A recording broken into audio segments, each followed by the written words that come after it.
Carly, you're from Martinsville, the IU game's coming up. How do you feel about that rivalry? Because I know you have to have a lot to say being so close to Bloomington and Martinsville.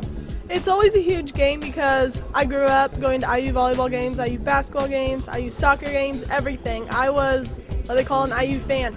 And essentially all of my mom's side of the family went to IU. So at family reunions now, it's kind of split. And when everybody found out I was coming to IU, it was a big deal. And now that your family has to travel up here to Purdue, is there any kind of was it tough for them to transfer over and really like Purdue, or how did that go? Well, neither one of my parents went to IU, but their family did. So it wasn't a big change for them because they like me a lot, I would say. So they support me in anything I do. So I think if I went to Ball State or Marion, it doesn't matter where it was, they still would have converted because it was me. Well, it's always good to have your parents like you. I think that's a plus. It says something about your character to not have your parents hate you, so that's always good. Now, I've been doing a segment called Carly Face, and I think a lot of the girls had fun with it, so I'm going to give you a chance to get back at somebody. Is there anyone who has just that total emotion face that you think you can imitate best? I feel like when Kiera Jones is in the mood and she gets that kill or she gets that block, she has this little dance going on, and it's kind of a dance ooh, no one can touch me. So I feel like she kind of has that dance going down. Do you want to give me a little preview of it? Okay, so if she got a block or she got a kill, say this is net, she would turn around and she would just back up and dance and kind of shake.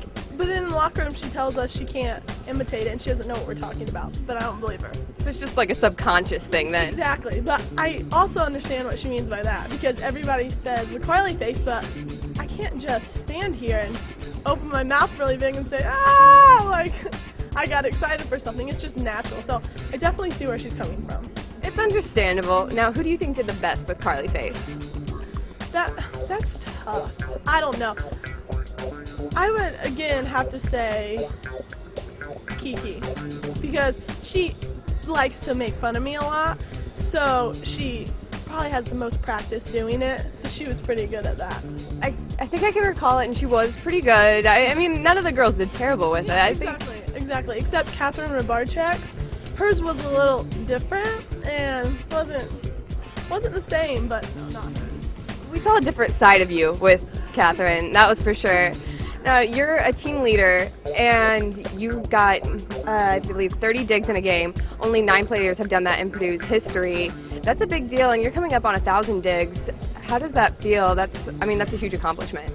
It honestly doesn't feel like anything, because if I just finished playing a match, I don't know, I just had 24 digs, or I felt like I just had maybe 7 digs. So in the heat of the moment when I'm digging the ball and I finished the match and then somebody said, congratulations, you had 30 digs, I was like, all right, that feels good. But it's nothing, it would be a huge accomplishment. I would feel really proud if I made the 1,000 dig mark, and that's a huge goal of mine. I'd really like to, but in the heat of the moment, you don't feel any different. It just feels like a game.